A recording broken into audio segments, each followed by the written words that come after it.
in the sequence of our World Regional Geography. It caters both the requirements of one, the questions that comes up from absolutely map based, like Turkey located surrounded by which water bodies, along with it the questions that are indirectly related to map. Regional approach helps us in brushing up the things in more details. As prelims is around the corner, we are taking this precious time to utilize it to the maximum, and in my effort to help you out in cracking your prelims examination, it is this video that is going to help you specifically for Asian part of your regional geography and overall the understanding of both human and physical aspect of this region. So let's get going with the details of this map orient. Right, so taking a large reference of map of Asia as we are aware of it, I mentioned that in the earlier video. If I have to talk about the major latitudes that are traversing via this largest continent of the world, it will be equator, it will be Tropic of Cancer, and it will be Arctic Circle. And when we take account of these three latitudes passing via this largest continent of the world, as we have taken the reference earlier, the climatic regions that can be identified with this particular continent will be inclusive of almost all the latitudinal diversity. And why it will be almost all the latitudinal diversity? Because equatorial climate, tropical east and west margin climate with monsoonal and tropical desert, including savanna in continental interiors, subtropical climate, again east-west margin and continental interior, and temperate climate with taiga and tundra, all will be applied to this particular continent. That is the reason Asia is considered to be continent of contrast. There is the write-up attached to this video, so you can easily take the reference of that. In connectivity to what I am referring with the support of these maps, will give you an easy understanding of the locational characteristics. I want to get into the details of the things. Before I move on to the specific maps, we divide Asia into few conventional categories of the location. So if I slightly zoom in to justify it, East Asia, which will be predominantly comprised of Japan and China, predominantly, I am not saying only. It is Southeast Asia that will be divided predominantly into mainland as well as island archipelago. Indonesia being the largest country in this region by default takes the prominent say. Then comes the region called South Asia. South Asia incorporate not just Indian subcontinent but also the island countries as Sri Lanka and Maldives. Then I get towards Central Asia. Central Asia is largely comprised of breakaway countries of former USSR. There are 5 breakaway countries of former USSR, largely belonging to continental, drier type of climate. Another region that we see in Asia is West Asia, commonly referred in geopolitics as Mid-East. West Asia basically is all the countries that I see west of Afghanistan. Why do we call it Southwest Asia? Because if I just refer it as West Asia, I won't be having the possibility of moving beyond, say, Iran to Turkey. Once I say Southwest Asia, slightly enlarging it, when I say Southwest Asia, I am in the position of taking Arabian Peninsula into consideration. So getting to the map of Asia collectively and trying to get the reminder of what I have just mentioned. How do I take locational characteristics of Asia?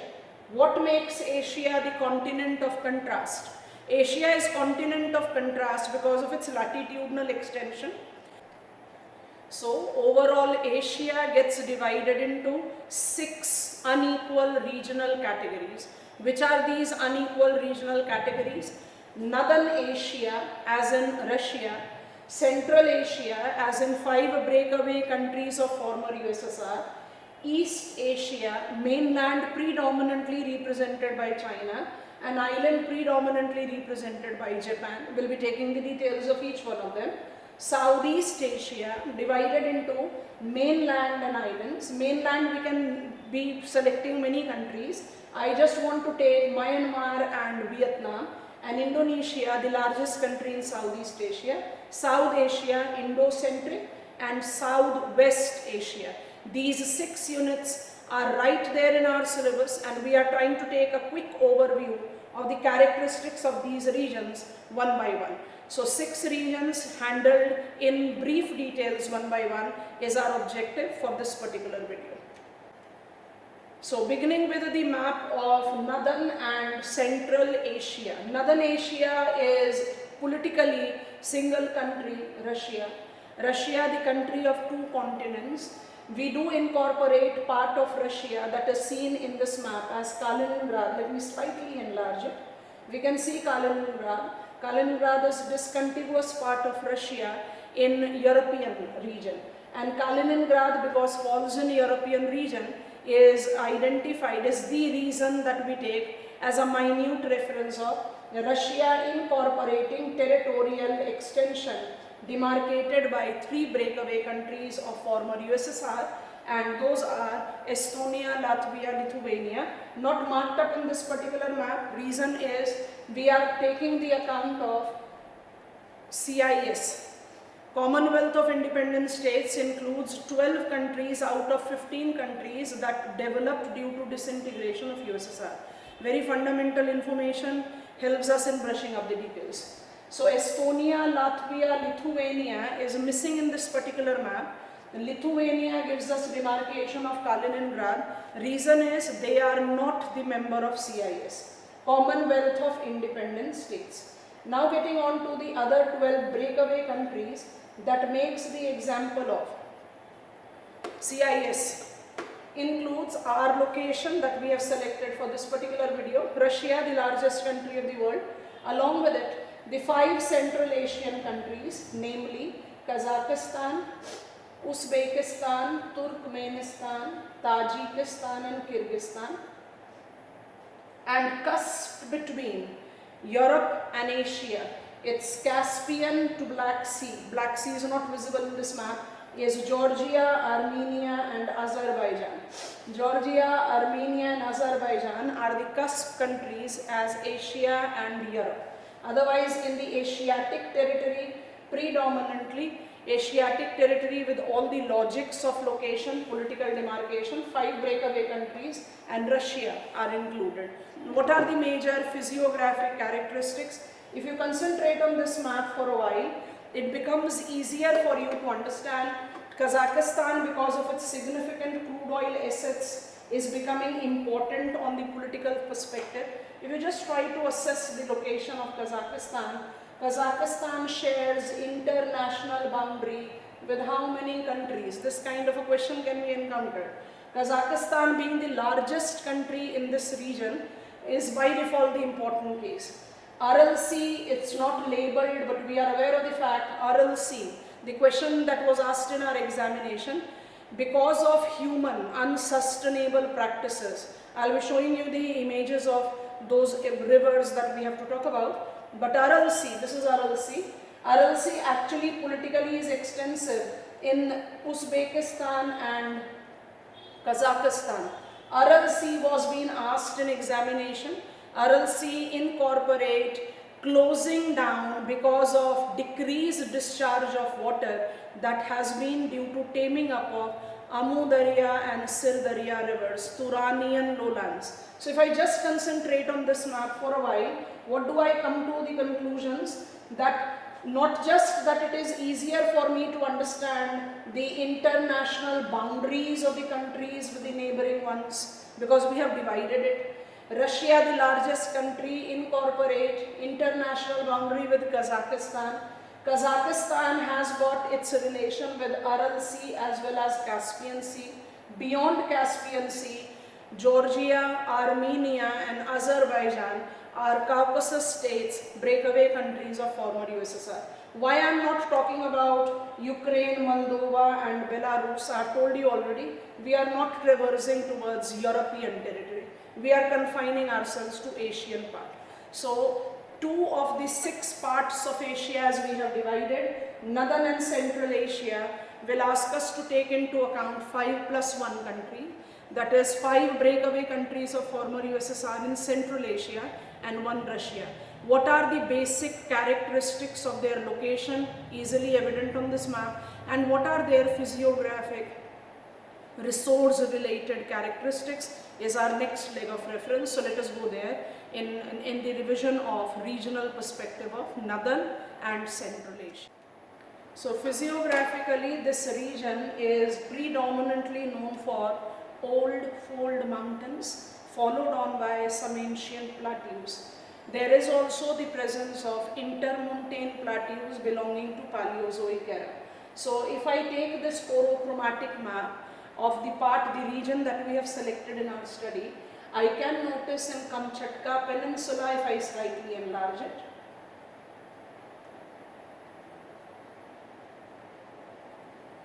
the Kamchatka Peninsula that marks the boundary between Bering Sea, Sea of a Coast. Kamchatka Peninsula incorporate the only active volcano of Russia. Reason is Kamchatka Peninsula belongs to Circum-Pacific Ring of Fire. Largest country of the world, Russia, have single active volcano, and that is right there at Kamchatka Peninsula. I don't want to insist on it. I have taken that in the earlier video. It is Bering Strait, that is with Chukchi Peninsula and Seaward Peninsula, that gives us the bent of international dateline.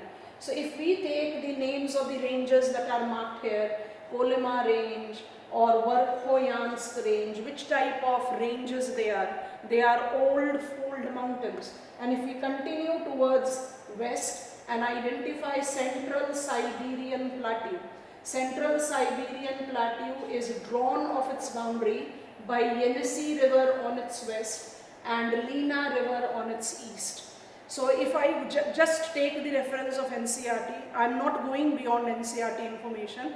Northern Asia, Russia, is divided into 4 defined physiographic units. And which are these 4 defined physiographic units?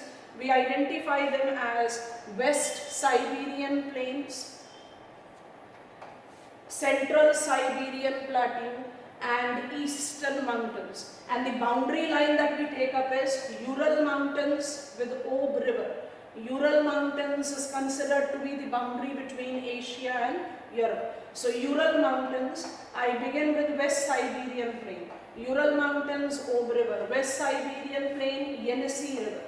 Central Siberian Plateau, Lena River.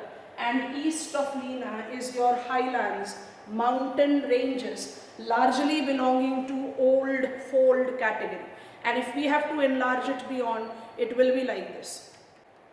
Now if you carefully see map of rivers in Asia, if I slightly enlarge it, it will be much more easier for us to refer the places that we are trying to understand. River Ob, River Yenisei, River Lena. So between Lena and Yenisei, we identify which relief feature of Russia. It is Central Siberian Plateau, one of the extensive examples of shield. And this is the reason that this part of Russia has evolved as a significant possible reservoir of mineral resources. Yenisei to Ob, we have got one of the most extensive lowlands in Siberian Russia called West Siberian Plains. And east of Lena, we have got all highlands that are largely belonging to Paleozoic, old fold mountain, Verkhoyansk being a very important case. Verkhoyansk, the cold pole of the world, is recognized as one of the very important extreme location on map of Asia. Reason, the winter temperature dipping below -50 degrees Celsius. And why cold pole? Because it is the coldest habited place on the map of world. So if I take Northern Asian physiographic characteristics, it precisely goes with this. And if I take the enlargement of Central Asia, the 5 breakaway countries of former USSR, it is nowhere different with the similar characteristics. Only thing that can be enlarged, quickly going there, carefully notice what I mentioned just few minutes back, Aral Sea, Caspian Sea. And can we notice Sir Darya and Amu Darya rivers. The plain of these two rivers are called Turanian lowlands, one of the most extensively cultivated plains in Central Asia. As I said in the beginning, Central Asia largely qualifies to be the example of drier climate. It's a continental climatic region. So Amu and Sir Darya rivers have facilitated cultivation because of the available alluvial soil, one, and diversion of water to enhance the irrigation potential too. So the gain on the economic front have eventually led to loss on the ecological front, and that is the plight that we see with Aral Sea. So Amu and Sir Darya in Central Asian belt, perennial streams, and which are the rivers that we can take with Russia? It's Ob, Yenisei, Lena. And all these rivers, if compared, they all have got their mouth in Arctic Ocean. They play the significant role in demarcating physiographic unit, and if something different has to be applied, Yenisei river is one of the big river systems of the world that is also designated to have flattest course. Flattest course in more than 2000 kilometers of its long profile, it do not descend more than 200 meters. And if I make it more explanatory in terms of example, rising from Gangotri, snow line in Himalayas is beyond 4500 meters. So Gangotri has got elevation beyond 4500 meters. So I take that as example. Rising from Gangotri, Bhagirathi, confluenced with Alaknanda, river Ganga, in its run more than 2000 kilometers, attempts an descent of near 4500 meters. So in 2000 kilometers of long profile, river Ganga is registering 4500 meters of descent. Yenisei is registering 200 meters of descent. That is the reason river Yenisei is having flattest course among the big river systems of world. The river Ob, river Yenisei, and river Lena. So physiographically, Central Asia and Northern Asia is known for their old relief, and we take the next reference of the application of this physiography and river system. The land use pattern in this particular region that we have selected, it is Northern and Central Asia. I just insist on the color scheme that is being applied here. Carefully notice Aral Sea as your sample. I first want you to notice non-farming zone and cereal cultivation with crop cultivation and light grazing. So looking for the shades of yellow and purple, and just try to concentrate. Maximum of Central Asian region, Kazakhstan, Uzbekistan, Turkmenistan, maximum of Central Asian region falls in the category of non-cultivable area. We see maximum cultivation being comprised in Kazakhstan. Why that is the case? Climate is unfavorable. I talked about that in last video. And right now what we are noticing, that this particular region do not incorporate fertile soil, barring the exception of Aral Sea, Amu and Sir Darya rivers. But once I get into the territory of Russia, I notice that the entire belt in the part of European Russia is with the extensive cultivation. This entire belt is belonging to forestry. Cash crop cultivation is right there around Volgograd, that is European Russia. Volgograd is principally known for two important economic activity. Volgograd is one of the three primate cities of Russia.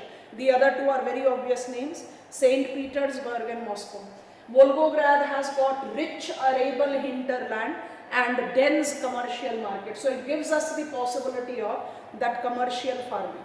However, maximum of Russia, which is actually Siberia, is either related to rough grazing. We know we have got reindeer rearers and herders here, and forestry. What will be the prominent reference of forestry zone here? It is dominantly coniferous, boreal forest belt. So quick revision of the two of the 6 divides into which we have divided Asia into. I have not talked about climate because we have taken that in the earlier video. I have just added new set of information to it.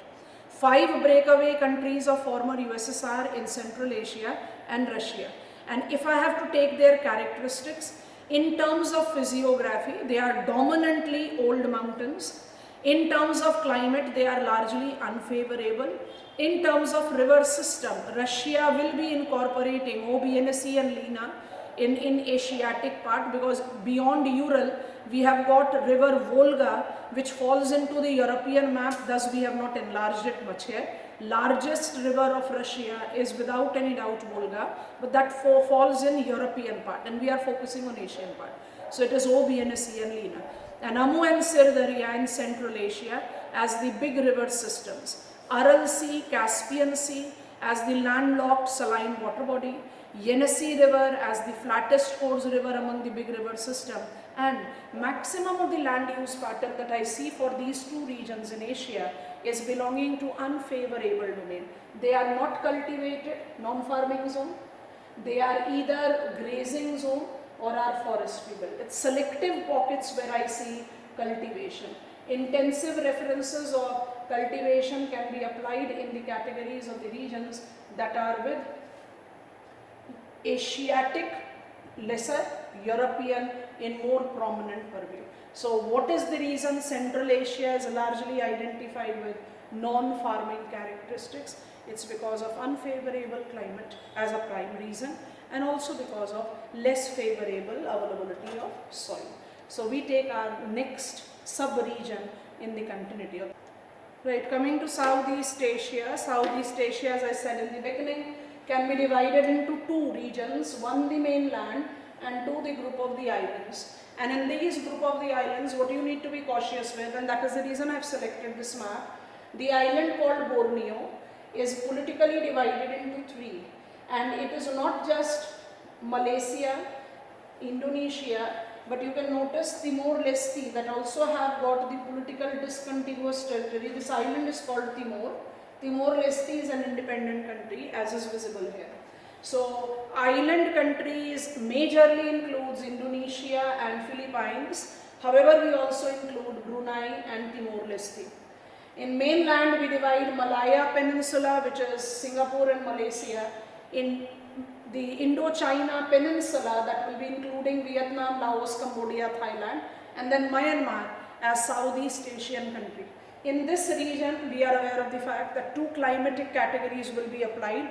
Number one, equatorial, that will fall largely in Indonesian belt, and number two, tropical monsoonal, which will be applicable both to the mainland as well as islands as Philippines. That we have talked about earlier. What exactly is the characteristics in terms of physiography for this region? So if I have to talk about physiography of this region, I'll simply say, so looking at chorochromatic map, maximum of Southeast Asia falls in the active tectonic boundary, whether it is the minor or the major plate. Predominantly we talk about minor plates. So Sunda plate, its convergence with Indian Ocean, or it is Burmese plate and its convergence with Eurasia. So all the physiographic units that we are largely noticing in this chorochromatic map will be young fold mountains. And each of these young fold mountains, whether I am in the mountains of Philippines, I am into the mountain chain of Indonesia, Sumatra Island has got Baristan mountain, which is correlated with few of the most active volcanoes. I talked about that earlier, and also Java Island. We are aware of Arakan, Yoma and Pegu Yoma mountains. I'll just come to more relevant map. Which type of physiography we see dominantly in this region? It's mountains. And what are the mountains that we are predominantly talking about here? The mountains are young fold mountains. What are the important names? Let us get on to more depictive map compared to this chorochromatic map. So taking the map which is demarcating mountains very clearly, if I slightly enlarge the area,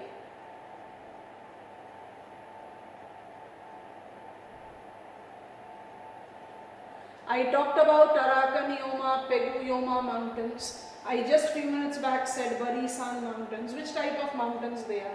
Mountains in Philippines, Luzon Island. Which type of mountains they are? They all are young fold mountains. And if I have to take the prominent examples without any doubt, it will be Arakan Yoma and Pegu Yoma in Myanmar, and it is Barisan mountain in Indonesia, Sumatra Island. And as just a brief reminder, it's Arakan Yoma, continuity of young fold mountains, submerged due to rise in the mean sea level. Andaman Nicobar Islands are nothing but peaks of submerged young fold mountain. Carefully see this map. Here we have the purplish shade that has been applied for land above the sea level 18,000 years ago, now underwater. So you can see some part, if I just enlarge it minorly, you can see some part in Andaman Nicobar Islands also. And now carefully concentrate on your mainland and island of Southeast Asia, entire Sunda land. Pleistocene Ice Age termination, rise in the mean sea level. Sunda land is an excellent example of eustatic, positive rejuvenation. And this has created one of the big broad continental shelf. And if I continue to take my movement towards east, Arafura Sea, which definitely do not belong to this continent that we are discussing, but New Guinea, which has got its western part that belongs to Indonesia. New Guinea is the island that owes its uniqueness altogether. What is the reason it's a unique island? It is a unique island because its western part, going back, its western part, which politically belongs to Indonesia and thus Asia, and its eastern part, which is not in our domain right now, is called Papua New Guinea. It's an independent country belonging to Oceania. So if I have to take rise in mean sea level, eustatic, positive rejuvenation as its impact, so I can easily notice that there are many islands that have got its submerged shoreline, that is continental shelves of variable width identified with termination of Pleistocene Ice Age. So whenever we talk about crude oil rich location, we are mainly talking about Sunda land. Sunda land goes with your Parcel and Spratly Island, not mentioned here clearly. Parcel and Spratly Islands are right there in South China Sea, relating to the territorial dispute. And then we are aware of the fact that Brunei is predominantly, the kingdom that is predominantly is known for its crude oil based economy. Indonesia, apart from agriculture, I am just taking you to that map, is also related clearly to, it's also related clearly to which type of activity? It is also crude oil. Indonesian economy is dependent on crude oil to major extension. And now, if my climatic condition is equatorial and monsoonal, what type of climate centric activity I'll be mainly concerned with? It will be cultivation, but which type of cultivation? So not much enlarging so that we can see the colors that are being used here. Intensive cropland, exploited forest, it's mixed land use including crops, and cropland that is being there. So you can notice that we have got cultivation in almost all the area, and none of the area we are actually leaving it as non-cultivated, because woodland can include the green shade, the lighter green shade. Woodland includes even forestry zone in the belt like New Guinea, because here we have got the belts of equatorial rainforest converted to coconut, rubber cultivation, rice very prominent, soybean, spices, and in the mainland it will be largely monsoonal, name the crop and is cultivated, but which will be predominantly cultivated crop here? It has to be rice. And which will be the predominantly cultivated crop in the island countries? It has to be traditional plantation crop. Rubber, coffee, cocoa, spices are very prominently identified. But mind it, notice the shade that we see in Sumatra, Java Islands specifically. Indonesia even today is third major producer of rice in world after China and India. So it will be wrong for me to say that we don't have rice cultivation in equatorial belt of Indonesia, but yes, it will be more correct for us to say rubber, coffee, like plantation crop is more confined in islands, is more confined in equatorial belt compared to the tropical monsoonal belt. It's a comparison. Otherwise, we can see the overlapping characteristics of the land use pattern. Right, getting into East Asia now. East Asia, as I said in the beginning, is inclusive of mainland as well as island countries. In mainland, the predominant country without any doubt is China. Apart from that, of course, now it is easily evident Mongolia, North and South Koreas will be included. And among the island countries, it's Japan and Taiwan. The small chain of islands that goes in Japan is called Ryukyu Islands. And basically this Ryukyu Island, because if I see this, this is called Bohai Gulf. This is my Yellow Sea. This paves way to East China Sea. And once I go south of Taiwan, Philippines was seen, it is South China Sea. So because of Ryukyu Island, we have got China, Japan having the territorial tussle in this region. I'll be showing you one more map to it, but before that. East Asian region is defined with mainland as well as island. So more or less I'm repeating what we have taken with Southeast Asia, and it is comprised of these countries, politically part of China, Hainan, and North South Korea, Japan, Taiwan, Ryukyu Island, Hokkaido, Honshu, Shikoku, Kyushu and Ryukyu Islands. This makes Japan. China is evident here, Mongolia, North South Korea. These makes the East Asian countries. And if I take the physiographic chorochromatic map, the color scheme very clearly is saying it's a mosaic of relief feature. What exactly is the nature of relief features here? If I be there in the eastern part of China, barring the exception of these extensive plains where I can see Huanghe River or Changjiang River coming up to the detailed map, I have got the plateau region, altogether the plateau region, including Yunnan Plateau, which is recognized to be the example of a shield. And then we have Shanxi province, the biggest anthracite coal deposits. Japanese islands are with Yangfold mountain, we know the reason why, it's circum-Pacific ring of fire. And in China, if I go towards Tibet, till the point I can see Kunlun Shan, the demarcating boundary of plateau of Tibet. Kunlun Shan is oldest Yangfold mountain, and north of it, all the mountains that I see, whether I take the mountains which is Altai mountains, Tian Shan, they are old fold mountains. So Taklamakan desert of Tarim basin or Zungar basin are examples of intermontane plateaus of Paleozoic era. They are older plateaus compared to the highest plateau of the world, Tibetan plateau, which is a medial mass between Kunlun Shan and Himalayas. If I get to the detailed map, then the things will be much more easier. So for two things, getting to detailed map one by one. Number one, the physical feature, and number two, the islands where I talked about the dispute between the two countries, Japan and China. So getting on there in details.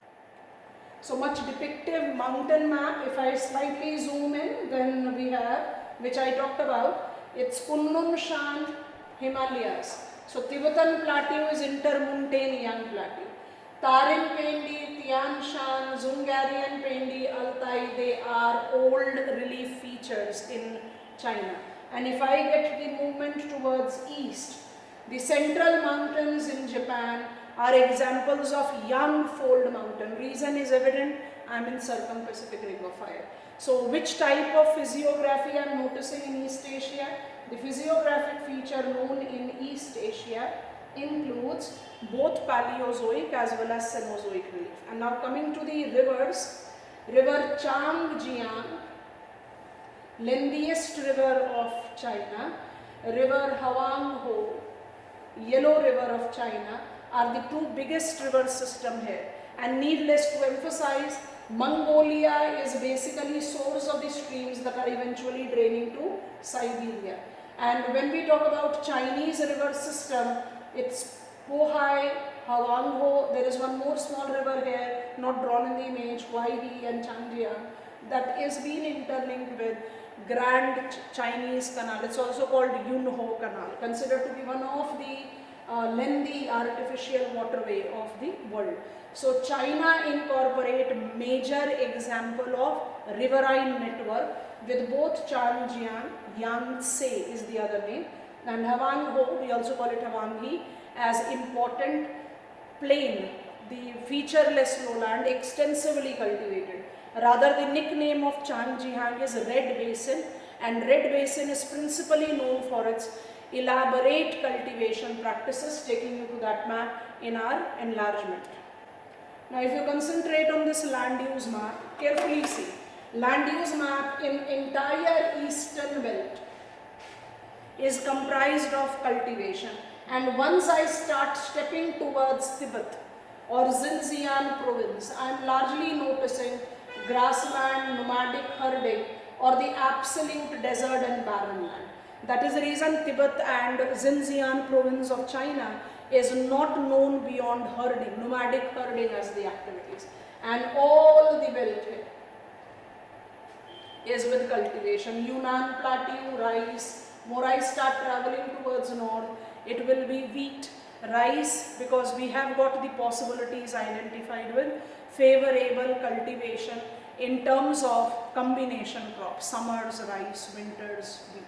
So maximum of the cultivation is predominantly confined in the mainland territory. Japan is also rice fish culture, but because the country is largely devoid of favorable availability of land, it is with Kuroshiwo and Oyashiwo current that we have got a major fishing ground.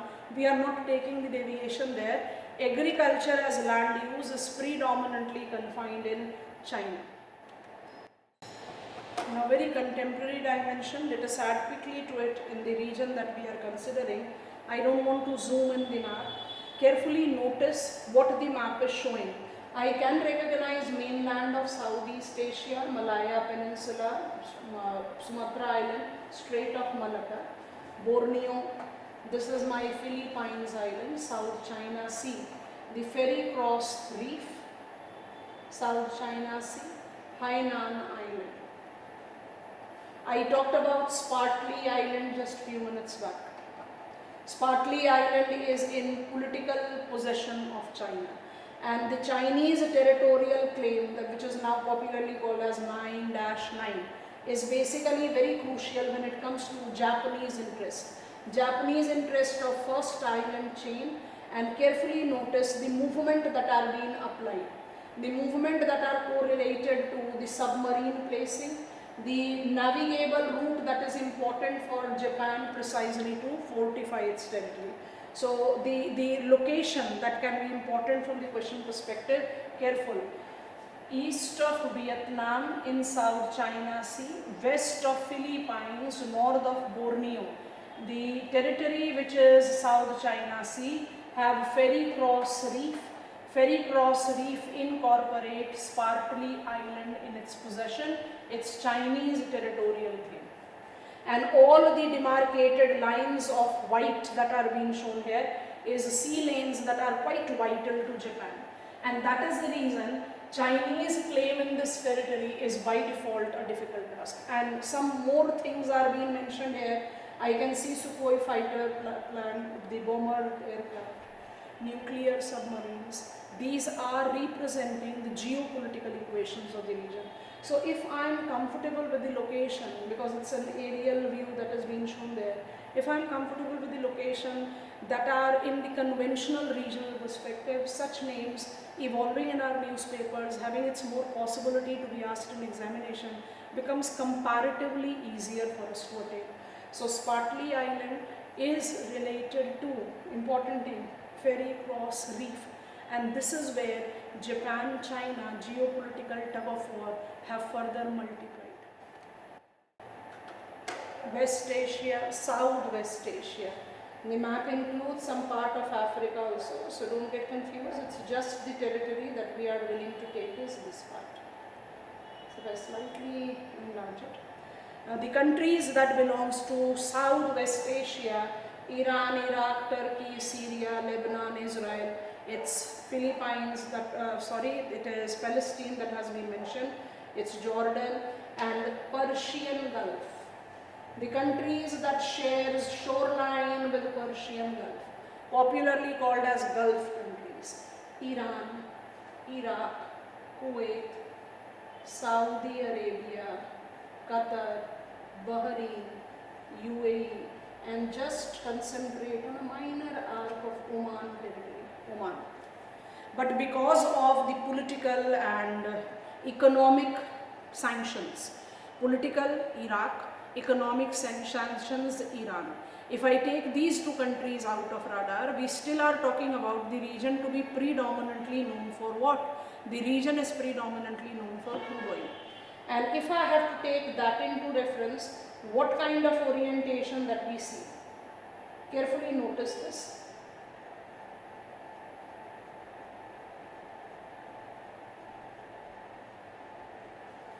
Economically, the densest network of crude oil, petroproducts, natural gas pipeline is what is taken as the prominent purview of this region. Of course, I can chart out Turkey as an exceptional example to it, but that I am taking in details in a minute after this. This region is climatologically a typical tropical desert, and being tropical desert, cultivation is restricted.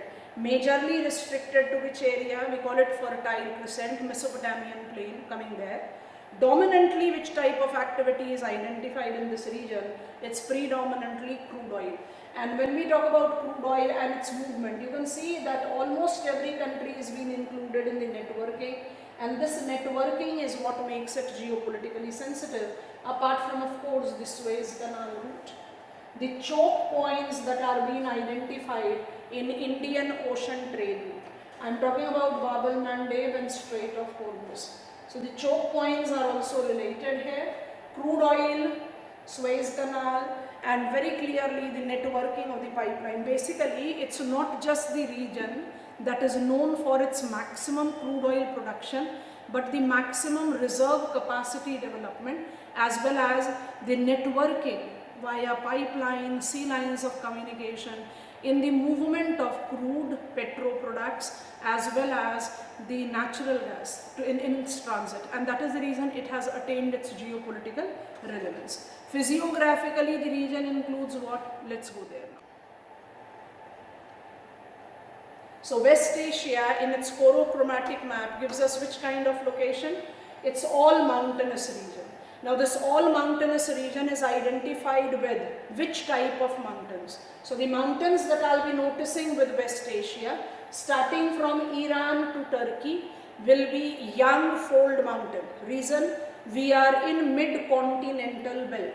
But taking the enlargement of this chorochromatic map, what is to be taken? Arabia parted away from Africa. The Red Sea is in Rift Valley. Because Red Sea is in Rift Valley, so the entire western mountains in Saudi Arabia and Yemen will be which type of mountains? Young block mountains. However, the mountain that I will be noticing in northeast Oman, it will be young fold mountain. Enlargement I am showing you. So if we say why it is so that economically the first prominent match that I can take with this region is crude oil and natural gas related things. It is number one because physiographically I am unfavorable, I can notice it. Only favorable location can be Tigris and Euphrates river. Slightly enlarging it, carefully see, I will be coming on to more depictive now. Tigris and Euphrates river, Fertile Crescent, Iraq, and then Mediterranean climate benefit that I can see with Turkey. Otherwise, this area neither is climatologically favorable nor is physiographically favorable. So getting on to the end. If I have to take the view of Asian river system, and now I am enlarging. So can we notice river Tigris and Euphrates? And please notice where we are. We are in the territorial stretch of Iraq. Euphrates rises from Turkey and drains in Persian Gulf. Barring the exception of this river basin, in Southwest Asia, I am not counting Turkey. I don't see any fertile lowlands. Cultivation thus is restricted. And if it is about physiography, I have already told you which type of mountains I will be having in Turkey. Turkish mountain as Pontic and Taurus, Iranian mountain as Elbrus and Zagros will be young fold mountain. The mountain in Oman, it's called Akhdar mountain, is young fold mountain. However, Hadramawat, Asir and Hijaz mountains, they are Saudi Arabia, Hijaz Asir, and Hadramawat will belong to Yemen. They will be which type of mountain? Young block mountains. So if you have to notice the characteristics of regions and their economic activities. So basically what we have done is, we have divided our study already in two defined categories. One, Asia, the continent that can be divided into three regions based on its latitudinal extension. So Asia, the continent which is incorporating three major latitudes of equator, Tropic of Cancer and Arctic Circle, is by default relating to almost all climatic categories. This was our earlier attempt. What we have attempted now is, barring the exception of South Asia. South Asia will take us to details of India, so not adding it here. If I talk about 6 regions, 5 regions we have taken into account. Which are these 5 regions? Southwest Asia is not known for agriculture, barring the exception of Tigris Euphrates in Mesopotamia and Anatolia Plateau, Turkey. If I take reference of Central Asia, it's also predominantly nomadic herding desert location, barring the exception of Kazakhstan and Turanian lowlands. Turanian lowlands goes with which 2 rivers? Amu Darya and Sil Darya. When we talk about Aral Sea as its mountain. And in Northern Asia, that is Russia, cultivation again is very restricted and it's predominantly in European part. In Asiatic part, it is largely subsistence or with the nomadic characteristics. East Asia is predominantly known for its agrarian characteristics because of fertile lowlands. Is it completely applicable to the entire region? No, it is with Chinese plain. Southeast Asia is extensively related to cultivation, and that cultivation can be boldly classified as traditional plantation and food crops, rice as the principal grain. And concluding this video, South Asia with India related details will be in our next video. Don't miss to see New Guinea, Irian Jaya, Indonesia, Papua New Guinea, Oceania.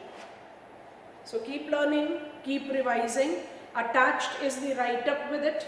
As I said, I will be taking one more lecture which will be confining the left out part, that is South Asia, including the defined characteristics of India and India-centric, both economic development as well as ecological dimensions, because there are certain new things that we can easily talk about.